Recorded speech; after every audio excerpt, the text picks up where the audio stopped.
নমস্কার, চলে এসেছি একটা নতুন রেসিপি নিয়ে।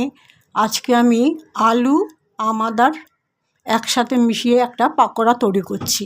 আলু এবং আমাদা, সেই জন্য আমার লাগছে এই গ্রেট করে নিয়েছি, এটা আমাদা, এটা হচ্ছে আলু গ্রেট করে নিয়েছি। আর দেব নুন, হলুদ। একটা ব্যাটার তৈরি করব আগে, তাই একটু ময়দা 4 চামচ, একটু নুন, একটু হলুদ, একটু কাশ্মীরি রেড চিলি পাউডার, একটু কাঁচা লঙ্কা জলে ভিজিয়ে রেখেছি।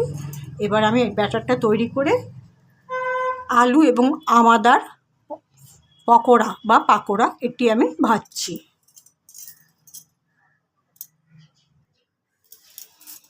আমাদা আর আলু একসাথে মিশিয়ে আমি পকোড়াটা তৈরি করছি। এবার আমাদা সম্পর্কে একটু বলি। আমরা বাজার চলতে যেসব চপগুলো কিনে খাই, মোচার চপ, আলুর চপ, ক্যাপসিকামের চপ বা আদার্স আরও অনেক ধরনের চপ কিনতে পাওয়া যায়, তার মধ্যে কিন্তু আমাদা ইউজ করা হয়। আর আমি বেশিরভাগ পরিমাণটাই আমি আমাদা নিয়েছি। এটা আমার বাড়ির গাছের আমাদা।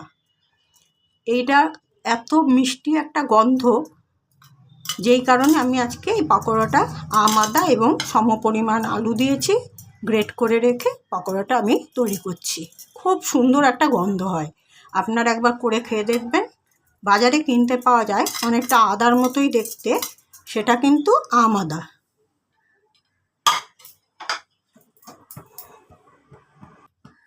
এই যে ব্যাটারের সাথে আমি পুরো ব্যাপারটা এইভাবে মিশিয়ে নিয়েছি। এবার আমি পকোড়াগুলো ভাজবো।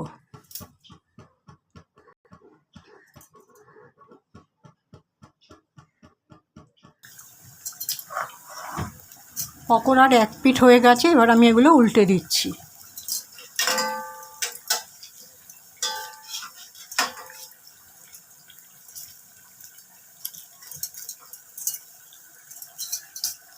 আমাদা এবং আলু একসাথে মিশিয়ে আপনারা একবার পকোড়া খেয়ে দেখবেন, ভীষণ ভীষণ ভালো লাগবে। এই এতগুলো পকোড়া আমার ভাজা হয়ে গেছে, তুলে নিয়েছি। অনেকগুলো আবার কড়াতে ছেড়েছি। সব কটা আলু আমাদার পাকোড়া আমার তৈরি করা হয়েছে, আমি ডিশের মধ্যে তুলে নিয়েছি। দেখুন, আপনারাও একবার করে খেয়ে দেখবেন। যাই হোক, আমি আমার ভিডিওটা যেখানেই শেষ করছি। দেখা হবে পরবর্তী একটা ভিডিওতে বা রেসিপি নিয়ে একটা নতুন আসবো। সবাই ভালো থাকবেন। নমস্কার।